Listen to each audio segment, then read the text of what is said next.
Nakatira ka sa Bulacan, taon-taon, binabaha ang bahay mo. Nangako ang gobyerno na may solusyon.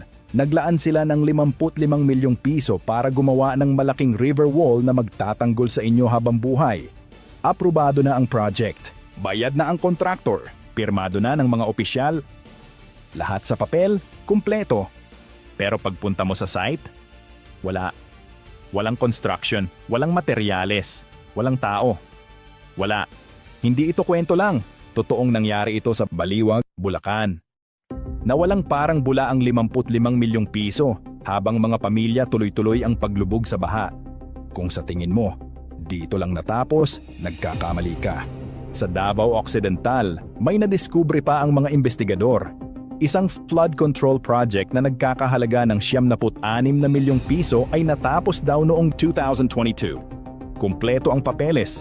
Bayad na ang kontraktor, pero nang puntahan nila ang site, kakaumpisa pa lang ng construction, 2 taon matapos ideklarang tapos.